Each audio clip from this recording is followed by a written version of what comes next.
Hello friends, welcome back to the channel knowledge by जी। कैसे हैं आप सभी लोग। आप सभी का स्वागत करता हूं फिर से अपने चैनल पर। आज हम इस वीडियो में आपके लिए एक ऐसी जजमेंट लेकर आए हैं जो आपके लिए जानना बहुत ही ज़्यादा ज़रूरी है। यह जजमेंट जो है वो संबंधित है हमारी एक आईपीसी की एक ऐसी इम्पोर्टेंट सेक्शन जो आप सभी उसके बारे में जानते होंगे, 458A ऑफ आईपीसी। अगर आप इस सेक्शन से अवगत नहीं है, नहीं पता है आपको कि क्या ये सेक्शन किस बारे में बात करती है, तो मैं अभी आपको उस सेक्शन के बारे में भी बताऊंगा। साथ ही हम एक ऐसे केस के बारे में डिस्कस करेंगे, अगर उसके फैक्ट आपके केस के फैक्ट से सिमिलर हैं तो आपके लिए ये जजमेंट हेल्प करेगी रेफरेंस के रूप में लगाने के लिए, क्योंकि ये एक ऐसा केस है जो कि हमेशा पत्नी के द्वारा पति और उसके रिश्तेदार के अगेंस्ट में लगाया जाता है। वो कहें कि उसके साथ क्रूएलिटी हो रही है, उसके साथ दहेज की मांग की जा रही है, इस तरीके के आए दिन हमें केस देखने को मिलते हैं। तो ऐसे में जम्मू हाई कोर्ट ने एक ऐसा फैसला सुनाया है जिसमें कि आप सभी को पता है जो डिस्प्यूट होता है वो हस्बैंड एंड वाइफ के बीच में होता है, लेकिन यहाँ पर हस्बैंड की पूरी फैमिली को उसमें इन्वॉल्व कर दिया जाता है कि इन्होंने भी, इनकी जो माता पिता है उन्होंने भी मेरे साथ क्रूएलिटी की, मेरे को गंदे गंदे ताने मारे, मेरे को ये कहा तुम कोई काम करने लायक नहीं हो। साथ ही और जो भाई बहन हैं उसको भी 498 एक केस में शामिल करने की कोशिश की जाती है वाइफ के द्वारा। तो इसी पर एक ऐसा इम्पोर्टेंट जजमेंट आया है जिसे आपको याद रखना है, और आई होप आप इस वीडियो से इंफॉर्मेशन ले पाएंगे। तो क्या था ये पूरा केस, इस पूरे केस को समझ लेते हैं एक एक करके। केस का नाम है मंजूर हुसैन वर्सेस जम्मू कश्मीर केंद्र शासन प्रदेश। इसको आप डिक्टेट कर लीजिए, लिख लीजिए, यानी कि आप गूगल पे जाके डिक्टेट करेंगे तो पूरा केस आपका ये आ जाएगा, या फिर आप इसे नोटबुक में लिख लीजिए, बाद में इसे सर्च कर लीजिएगा। तो यहाँ पर क्या कहा है कोर्ट ने, हाई कोर्ट ने, जम्मू कश्मीर की हाई कोर्ट ने क्या कहा है कि पति के रिश्तेदारों के खिलाफ क्रूरता के लिए उनके खिलाफ मुकदमा चलाने के लिए विशेष आरोप आवश्यक हैं। यानी कि जब भी 498 का मामला चलाया जाता है तो जिस व्यक्ति को यहाँ पर अपराधी बनाया जा रहा है उसके अगेंस्ट में क्या होना चाहिए, विशेष आरोप होना चाहिए। ज़रूरी नहीं है कि हस्बैंड ने केवल क्रूरता की है वाइफ के साथ, और यहाँ पर जो उसके माता पिता हैं वो बिल्कुल सीधे हैं, उन्होंने ऐसा कुछ नहीं किया है। उसके भाई बहन या कोई रिलेटिव जो कि बिल्कुल उनका कोई मतलब ही नहीं है उस क्रूरता से, उस डिमांड से जो की जा रही है, जो एलिगेशन लगाए जा रहे हैं वाइफ के द्वारा, उससे कोई रोल नहीं है। लेकिन जब भी ऐसे कि कोई भी केस फाइल होते हैं तो पूरी फैमिली को इन्वॉल्व करने की कोशिश की जाती है वाइफ के द्वारा। तो इस बात पर जोर देते हुए कि सामान्य और अस्पष्ट आरोप के आधार पर पति के रिश्तेदारों पर भारतीय दंड संहिता यानी आईपीसी की धारा 498A के तहत मुकदमा नहीं चलाया जा सकता। यह बात जो है जम्मू कश्मीर एवं लद्दाख हाई कोर्ट के द्वारा कही गई है। और जो अभियोजन है, अभियोजन यहाँ पर कौन है, एक्यूज्ड है, उनके खिलाफ विशेष आरोपों की आवश्यकताओं को लेखाकृत किया जाना चाहिए या किया गया हो, तभी उस चीज़ को जो है कंसीडर किया जाएगा। और इस केस के अंदर भी जो एलिगेशन लगाए गए थे वो हस्बैंड के प्रति तो थे, लेकिन उनके माता पिता के प्रति इतने सही नहीं थे, यानी कि स्पष्ट नहीं थे। बेबुनियादी आरोप जो है लगाए गए थे कंप्लेंट के अंदर, जो वाइफ के द्वारा फाइल की गई थी 498A आईपीसी के अंदर। इस मामले में जो महिला शामिल थी जिसने दहेज के लिए उत्पीड़न का आरोप लगाते हुए अपने पति और उसके पूरे परिवार, जिसमें कि उसके माता पिता, भाई बहन, यहाँ तक कि दूर तक के रिश्तेदारों को भी शामिल किया था। और उनके खिलाफ एफआईआर दर्ज कराई। जो 4 से 5 तक जो याचिकाकर्ता थे उन्होंने सीआरपीसी की धारा 482 के तहत एफआईआर को रद्द करने के लिए चुनौती दी। तो यहाँ पर सबसे पहला सेक्शन हमारा आईपीसी का था 498A ऑफ आईपीसी, जो मैं अभी डिस्कस करूँगा। उसके बाद है 498A। अगर आपके अगेंस्ट में कोई झूठी एफआईआर लगाई जाती है तो आप हाई कोर्ट में जा सकते हैं।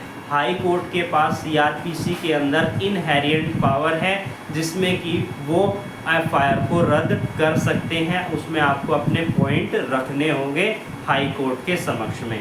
तो यहाँ पर उस एफआईआर को रद्द करने के लिए जो पीड़ित व्यक्ति थे वो यहाँ पर याचिकाकर्ता बन गए और उन्होंने याचिका डाली हाई कोर्ट के समक्ष में उस एफआईआर को रद्द करने के लिए, जिसमें तर्क दिया गया है कि उन्हें गलत तरीके से फंसाया गया है। जो वकील थे उन्होंने क्या पॉइंट रखे? वकील ने यह तर्क दिया कि उनके खिलाफ, यानी उनके जो मुवक्किल हैं या उनके ही खिलाफ जो यहाँ पर, क्योंकि कोई भी एडवोकेट रिप्रेजेंट करता है वो उस केस को अपनी तरीके से ही ट्रीट करता है, यानी कि सव्य ही वो अपराधी, इस तरीके से वो बात करता है कि ये जो आरोप लगाए गए हैं ये सामान्य और बेबुनियादी हैं। यहाँ पर बात की जा रही है किस एक्यूज की? एक्यूज्ड नंबर 4 और 5, जो कि यहाँ पर क्या है, मेन एक्यूज नहीं है, यानी पति नहीं है, उसके रिलेटिव की बात यहाँ पर की जा रही है। और उनकी सहलिप्तता को साबित करने के लिए कोई विशेष उदाहरण भी नहीं दिया गया है जो आरोप लगाए गए हैं वाइफ के द्वारा माता पिता भाई बहन के अगेंस्ट में। और उन्होंने आगे तर्क दिया कि याचिकाकर्ता नंबर 4 से 7 अलग अलग रहते हैं, वो रहते ही नहीं हैं, तो वो कैसे इस चीज़ में इन्वॉल्व हो गए? कथित उत्पीड़न में संगलित शामिल नहीं है, यानी कि वो इस आरोप में, जो आरोप उनके ऊपर लगाया गया है, किसी भी तरीके से सम्मिलित नहीं है, शामिल नहीं है। अब सरकारी वकील ने क्या कहा उसके भी विचारों को समझ लेते हैं, क्या अपने पॉइंट रखे। तो सरकारी वकील ने तर्क दिया था कि एफआईआर और उनके बाद की जांच में शिकायतकर्ता और गवाहों के बयान के आधार पर याचिकाकर्ता नंबर 1 से 3 के खिलाफ में आरोप की पुष्टि की गई है। और अभियोजन पक्ष ने कहा है कि इन बयानों में मुख्य आरोपी और उसके माता पिता के खिलाफ धारा 498A, 323, 498A आप सभी को पता है किस बारे में है? हस्बैंड और हस्बैंड के रिलेटिव के द्वारा जब क्रूएलिटी की जाती है या कोई भी डिमांड की जाती है पैसों की। 323 वॉलंटरी कॉजिंग हर्ट की पनिशमेंट की बात करता है। 504 और 505 ये बात करता है हमारा क्रिमिनल इंटिमिडेशन की, यानी कि उसको एक तरीके से इंटिमिडेशन नहीं, इंसल्ट करने की, इंसल्ट करना, ताकि वो किसी भी इस तरीके का कार्य करे जिससे पीस ब्रेक हो। 505 इस बारे में बात करता है। बात करते हैं अब आगे क्या कहा गया। तो जस्टिस राजेश ओसवाल ने अभिलेख और दलीलों की जांच करने के बाद यह पाया है कि प्रतिवादी द्वारा लगाए गए आरोप याचिकाकर्ता नंबर 3 पति के खिलाफ विशिष्ट है, यानी कि पति के खिलाफ तो सही है, जो आरोप वाइफ ने लगाए हैं वो पति के खिलाफ यानी कि हस्बैंड के खिलाफ तो सही हैं, लेकिन जो और याचिकाकर्ता हैं उनके खिलाफ जो है स्पष्ट नहीं है, अस्पष्ट है और सामान्य रूप के हैं, जो कि ऐसा हो सकता है, यानी कोई गंभीर या विशेष प्रवृत्ति के अपराध नहीं है जो ये साबित करे कि उन्हें इस सेक्शन के अंदर सजा दी जाए।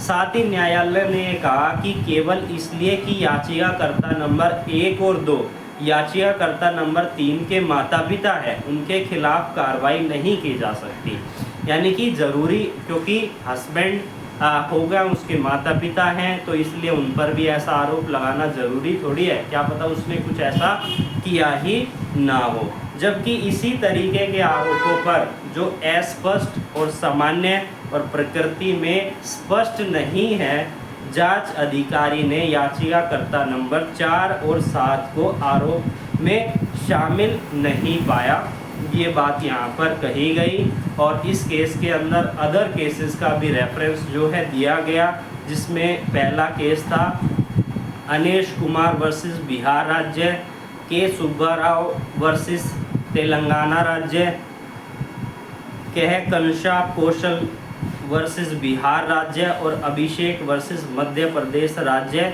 इन सभी का हवाला देते हुए आईपीसी की धारा 498 के दुरुपयोग और वैवाहिक विवादों में रिश्तेदारी के खिलाफ कार्रवाई करने के लिए विशिष्ट आरोप की आवश्यकता पर सुप्रीम कोर्ट के रुख को यहाँ पर दोहराया। यानी कि ये जजमेंट है, इनका रेफरेंस दिया गया जिसमें कि यहाँ पर इसी तरीके के फैक्ट जो है सामने आए थे।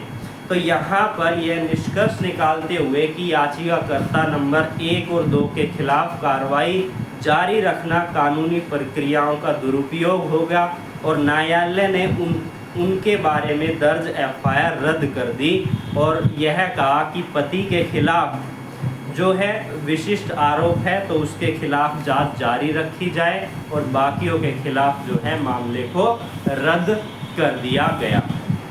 तो ये इस तरीके का केस था। जो आपके केस में अगर इस तरीके के फैक्ट हैं तो आप इस केस का रेफरेंस लगा सकते हैं। मैं नाम इसका दोबारा से बता देता हूँ, मंजूर हुसैन वर्सेस जम्मू कश्मीर केंद्र शासन प्रदेश। अब हम लीगल पॉइंट समझ लेते हैं जो हमारे बेयर एक्ट के अंदर लिखे हुए हैं। अगर आपके पास बेयर एक्ट है तो प्लीज़ उस बेयर एक्ट को आप ले लीजिए, अदरवाइज़ आप सुन लीजिए। जो हमारा आईपीसी, क्योंकि अभी हमारा बीएनएस तो अभी चालू हुआ नहीं है, तो सेक्शन तो हम क्योंकि अभी तक तो जब तक ये फोर्स में नहीं आएगा तभी तक हम आईपीसी को पढ़ेंगे, उसके बाद फिर हम बीएनएस के सेक्शंस के अनुसार हम आपको पढ़ाएंगे। तो 498A जिसकी हेडिंग है हस्बैंड और relative of husband of women subject her to cruelty, यानी कि जब वो क्रूएलिटी का विषय बनती है तो इस सेक्शन के अंदर, इस धारा के अंदर क्या कर सकती है, वो केस फाइल कर सकती है हस्बैंड और हस्बैंड के रिश्तेदारों के अगेंस्ट में। तो क्या है इसकी wording, whoever being the husband और relative of the husband of a woman subject such woman to cruelty, यानी कि कोई भी महिला क्रूएलिटी का विषय बनती है इस सेक्शन के अंदर, तो अगर वो सब्जेक्ट बनती है, विषय बनती है, तो इस सेक्शन के अंदर जिसने उसके अगेंस्ट क्रूएलिटी की है उसको सज़ा दी जाएगी और वो सज़ा 3 साल तक बढ़ सकती है। साथ ही वो लाइबल हो गए फाइन के लिए भी, यानी कि फाइन भी लगाया जाएगा और उसको 3 साल तक की सज़ा भी दी जा सकती है। अब इसमें आगे सेक्शन में क्रूएलिटी टर्म को भी डिफाइन किया गया है कि क्रूएलिटी क्या कहेंगे, कि जिसने क्रूएलिटी की है कोई ऐसा विलफुल कंडक्ट जिससे कि महिला जो है सुसाइड अटेम्प्ट कर ले, या उसको फिजिकली इंजरी हो, मेंटली इंजरी हो, लिम्ब हेल्थ की उस वुमेन को, या फिर उससे कोई भी ऐसा कार्य करवाया जा रहा है जो कि उसको हरेस करता है, या फिर उससे कोई अनलॉफुल डिमांड की जा रही है, पैसे की डिमांड की जा रही है कि आप मुझे अपने घर से जो है 2 लाख रुपए लेकर आओ, आप अपने घर से गाड़ी लेकर आओ, ऐसी डिमांड अगर की जा रही है तब ये सेक्शन जो है हमारी अप्लीकेबल हो जाती है। तो हमने सेक्शंस को पढ़ा, केस को पढ़ा, तो आई होप ये वीडियो आपके लिए इंफॉर्मेटिव रही होगी। इसी तरीके की और वीडियोस के लिए आप हमारे साथ जुड़ सकते हैं और आप हमारे चैनल को सब्सक्राइब कर लीजिए।